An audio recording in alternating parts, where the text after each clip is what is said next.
Assalamualaikum warahmatullahi wabarakatuh. Tepangkeun nami abdi bilan perjuang kata. Abdi ti kelas 11 di dieu abdi bade biantara nu judulna ngingetan salat. Bapak Ibu guru anu kusim kuring dipihormat sareng rerencangan abdi kacinta sadayana.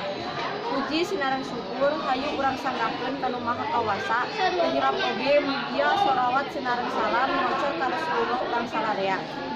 Hadirin anu dimuliakeun ku Allah, seueur pisan keutamaan tina salat. Pami urang salat, urang bisa hirup tentrem jeung jauh tina maksiat. Pan cenah salat teh ngajauhkeun urang tina sifat iri hate jeung dengki. Kumaha kitu, simkuring hoyong ngajak sadayana nurut kana aturan agama.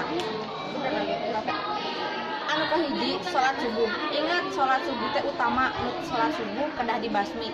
Anu dimaksud dibasmi teh nyaeta dibasmi ka horeamanana. Kedua, salat duhur. Ingat salat duhur ge kawajiban. Anu teu salat duhur ge kedah dibasmi. Anu katilu nyaeta salat asar. Ingat oge salat asar teh pan bisa ngatentremkeun hate. Tah biasana nu tara salat asar sok kasasar tina jalan nu bener. Anu kaopat salat maghrib. Salat maghrib oge sami wajib. Nu teu salat maghrib sok gara ngebahkeun. Tapami salat isya ge ulah kalewat jeung ulah ninggalkeun salat 5 waktu. Meh nyaho kumaha pentingna kana salat. Intina mah hayu urang sok tobat. Pan urang sadayana apal salat teh tiang agama anu teu bisa ditinggalkeun. Kusabab da ieu mah wajib.